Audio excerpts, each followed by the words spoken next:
Hello and welcome to my channel. Yes, as you know, this is mostly a retro technology channel. It's mostly about old computers like the Amiga and most about these little things here. This is a Sony Walkman. It is a Walkman recorder, to be honest. It has a recording function that is pretty cool. It has an erase head, don't know if you can see that. But that's not the subject of this video today, because today I'll show you my Amiga 1200.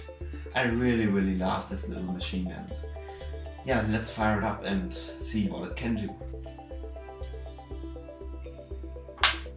That's the flick of the power button, and you see it booting here. It has an 8GB compact flash card with an IDE adapter on the internal IDE port as a hard drive, and it has a Blizzard 1200/4 accelerator/memory card inside, so that it has 4MB fast RAM and can handle intensive things in RAM like WHD load for games or just some little other things that need a bit of RAM. And by the time we are on my little workbench here, it's a nice and colorful background image, as you can see here. And it is in fact a Kickstart 3.0 machine, not 3.1, but that's totally fine for me because I'm only running the Workbench 3.1, which has the number 40.42 in this case. And it looks pretty nice due to the Magic Workbench extension installed on it. Look at these beautiful icons, I really love that. Look at it. I really like that. For example, these are not so boring and just grey. They have a little color in them, and that is something that I really appreciate about Magic Workbench. And of course, it's not like overkill like the classic Workbench where there are so many tools in it that you actually don't need. So I really like that. Of course, I have multiple partitions here. Of course, the system partition where we were in a moment ago. This is my games directory, and these are all WHD load games, I think. Of course, with nice icons here as well, as you can see. I really like that.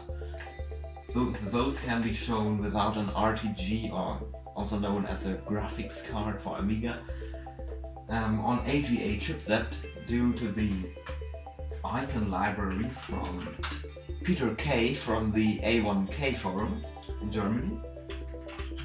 When I go here to version icon.library, you can see it's version 46.4. That is Peter K's library.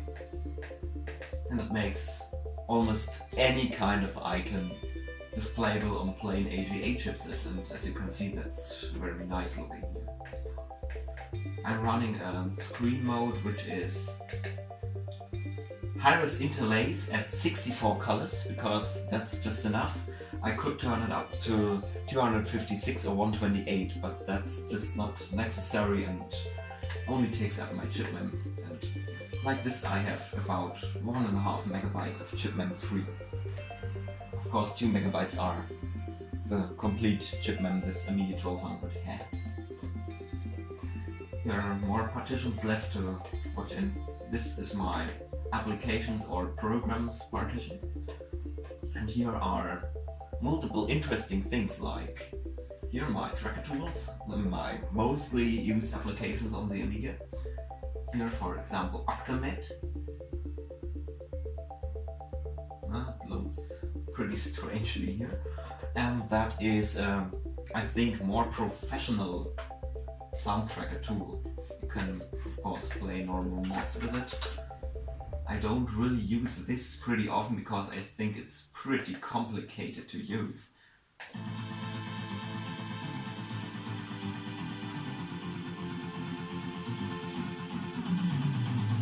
But just playing mod files on it is pretty easy, and of course it should be. But composing things with it or recreating music on it, that's not the thing I really do with it, because it's just too complicated for me. Maybe I would do it when I would read how to do the things, but I prefer to use this little tool here, and I put the icon on the desktop here. This is Soundtracker Pro 2. It's from Marco Nelson, 1995-1996. It's Soundtracker Pro 2 version 2.4. I really like this one because it is just very simple to use. Everything is pretty much on one screen, and you don't have to click in menus and menus and menus. It is just very simple and yet powerful. You can, of course, use everything else here with that. Here's a little mod file I created with it. Let's look at that thing.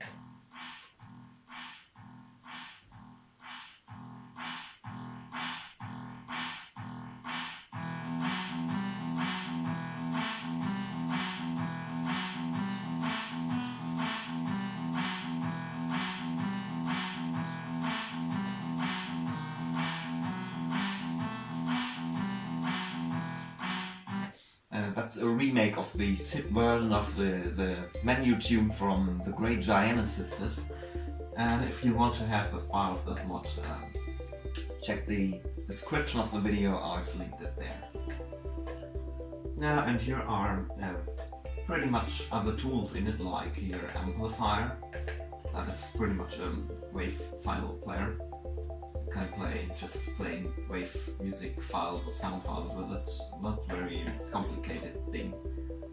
And this is Scout. This is pretty much like a sysinfo tool. You can read several informations about your system in Scout, and this is of course the OS3 version of the tool. Yeah, and then here are things like Deep Paint. Oh no, the phone is ringing. Excuse me for a moment.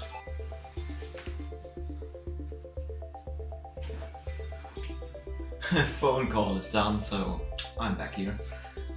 So let's return to my Amiga 1200.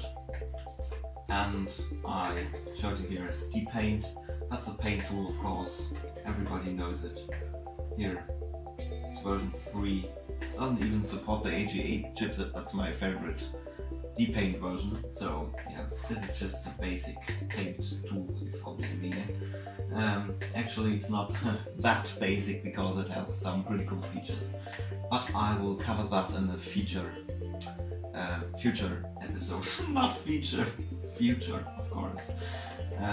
Yes, and you can just make, not just circles, but yeah, this is Deluxe Paint 3, and it's pretty basic. But it has some cool features I like about it. So here's some more advanced tool. It's P-Paint. Here's the directory, and here are some additional tools to P-Paint in the directory. But the main icon I have left out on my desktop here. Let's start it. It takes a little time because it's pretty large. It's about 5 megabytes. This is P-Paint here. It is version 7.1. It's actually the German version of the program, so don't worry if you can't read the menus here. I'll show you what it can do. So, yeah, of course it can do those things as well, just basic geometry, painting and all that. And yeah, pretty easy thing here. But the most interesting thing is when I go here to load an image or save it, here a whole list of file formats. It doesn't only support the IFF IOBM Amiga format like Deep-Paint, it also supports modern formats like Windows bitmaps, GIF files, PNG, JPEG, and all that things that could be interesting if you have your Amiga online, for example, and download an image. Then you can load it and edit it with this here. Here is a PIC file, that's an example file from P-Paint, and it can pretty much show you what the AGA chipset can do, and I think that is pretty impressive for the time the chipset arrived on the market. I think it was 1991 or 1992, but look at that. That's impressive for that time. Normal VGA card on the PC, could do pretty much the same, but how expensive were those things when they first came out in 1987 or 1988? That's pretty expensive. And the Amiga did it the same job for a less lot of money. And here we have the well-known sysinfo tool. This is version 3.24. I know there is version 4.0, but I don't know what's better on that version, so I haven't upgraded already. If you know what's better at 4.0 than 3.24, please tell me. So let's do the speed test here. It's computing the speed, as you can see. And we have about 2,800 dry stones on this. This is just by upgrading the A1200, which you can see here. And with a little fast RAM. I didn't do any accelerating at all. The Blizzard 1200/4 only gives it 4 MB fast RAM and an FPU, which is a 68882, I think. And the CPU is still the same internal 68EC021 at 14 MHz, so it is not any faster. But the overall system performance is a lot better, only due to the presence of fast RAM on the system, and that's pretty good. You can use that pretty well. Let's make a drive speed test of my CF card. It's a SanDisk Ultra 50 megabytes per second, 8 gigabytes one, but of course the Amiga internal IDE interface cannot handle 50 megabytes per second at all.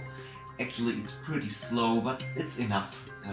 We get about 1.6 to 1.7 megabytes here per second, and yeah, it's enough for an Amiga in this speed category. Here on the board, so you can see my 496K Blizzard card again. It's a Zorro 2 memory type, and yeah, pretty simple stuff here going on.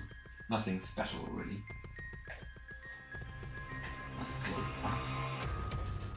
And I have one more thing to show you. That is PlaySit. It's basically a SID emulator.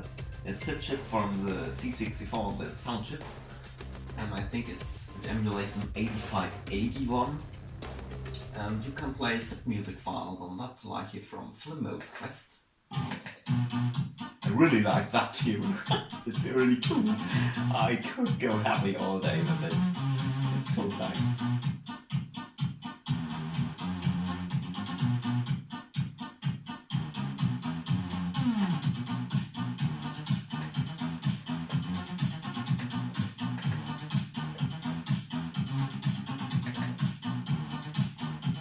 Of course, the Amiga is capable of multitasking, so let it show.